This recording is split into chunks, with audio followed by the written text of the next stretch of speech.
A not so happy Friday for the New York Knicks, man. Knicks going to Milwaukee. Hot streak, 3-game winning streak, looking for number 4. But the Greek Freak, Brook Lopez, Drew Holiday, Bobby Portis and company would say not so fast. We still are the kings of the East, and the Knicks found that out quick, fast, and in a hurry. We're down by as much as 24 points. Starters were abysmal. Made it a game. But it was all for naught, man. Knicks go down in Milwaukee, 119-108.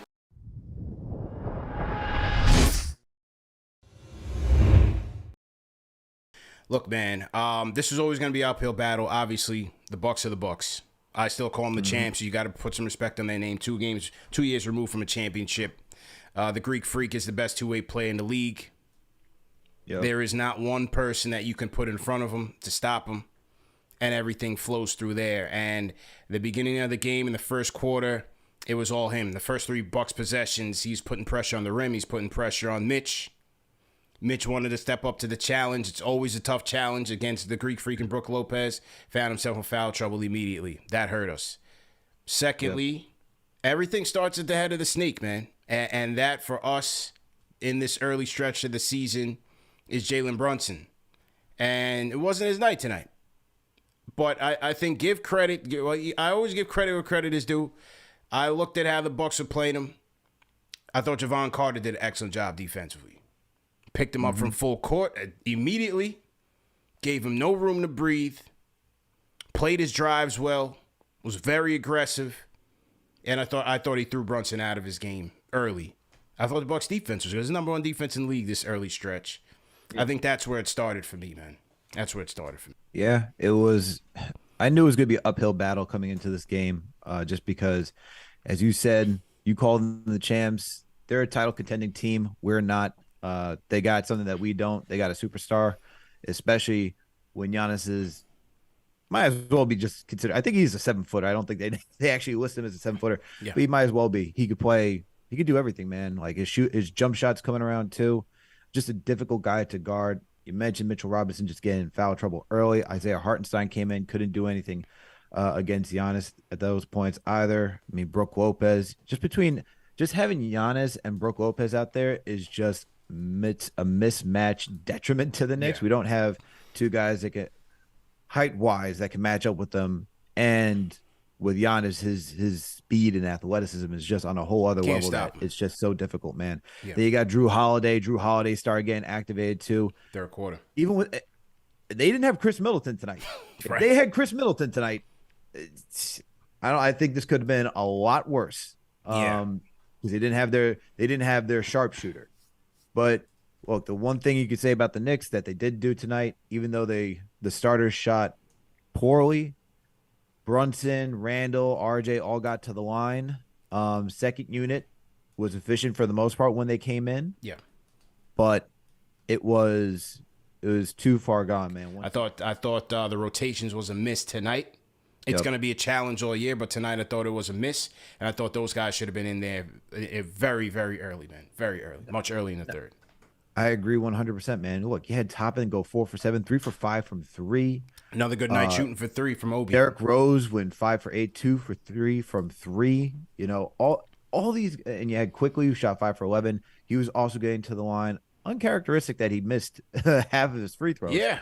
But yeah, tonight's a night that you just let the bench run. You need Derrick Rose to get more than 15 minutes. I thought he should have left Derrick Rose in instead of bringing Jalen Brunson back in because Jalen just didn't have it. He didn't have it. And that's the thing that Tibbs has to realize is that sometimes even when in these type of games where you're just out of reach, you still let the second unit run just to get the repetitions and to get ready for the season because it's 82-game season. It's a long season. You're going to need them at some point.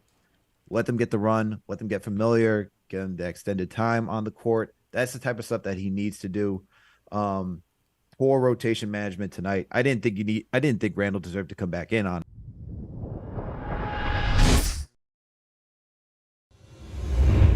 Really expect much. Yeah. I mean, This is a championship caliber team. You saw that. Yeah. I mean, they got 2 7-footers out there. What do you expect to do? And they're both like doing a great job, especially on the offensive boards. We lit up 19 offensive boards. You can't do much about that. Mm-hmm.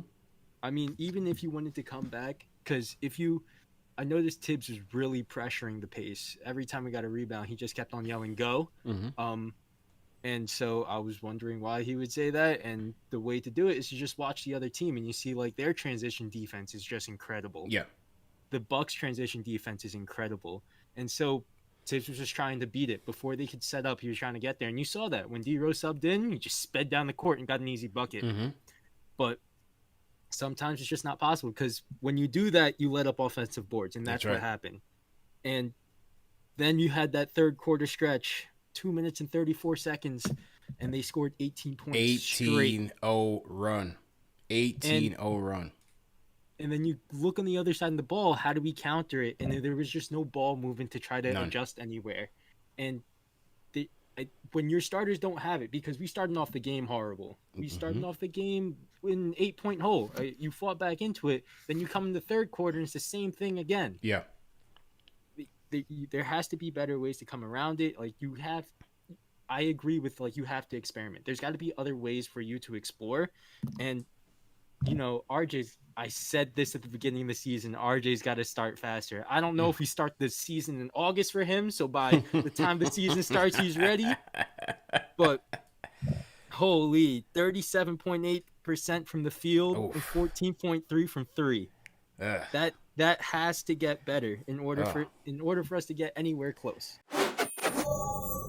What I'm noticing is I really believe this year, believe it or not, I think we really have a competitive team that can win. But what I'm seeing is you have to play the hot hand. You just as a coach, just in general, you have to play the hot hand. You can't always go into the game and saying, "Oh, well, it's going to be Julius, it's going to be Brunson," because, like you guys always say, man, you never know who's going to be your man that night. It just seems like at points, Tibbs just comes in with a game plan and he says, "Hey, this is who I'm going to play. I see them doing this. I see them doing that, and I'm going to stick with it, even to the detriment of the guys," because they really look gassed to me. The starters really look gassed today. Yeah. I didn't see it through the first four, but I think Alex and you mentioned about the 2 overtime games, and they played heavy minutes in those. Yeah. And it's like at some point I'm watching Obi, and Obi looks like fresh meat on the shelf that just got sliced. Mm-hmm. Quickly came in, and quickly seemed like he had a little spark to the step. So, just moving forward, I'm just hoping that, maybe Tibbs can, change. Like the team seems like it changed this year. I just hope Tibbs can change too. And that is it, folks. So as I said, remember that this show is presented by Manscaped. Go to manscaped.com and a promo code KFTV, 20% off plus free shipping. Also remember that the show is brought to you in audio podcast format. So check us out, all major podcast platforms. You don't have any reason to miss it. And tomorrow, Saturday afternoon, we will premiere our Knicks versus Bucks preview. Alex and Evan Damerel versus Cavs preview. Alex and Evan Damerel from Locked On Cavs. Make sure you tap into that before Sunday's matchup against the Cavs. RJ looking for redemption. Donovan Mitchell cooking on all cylinders. We'll see who blinks first. Great show, Al. We out of here. Peace.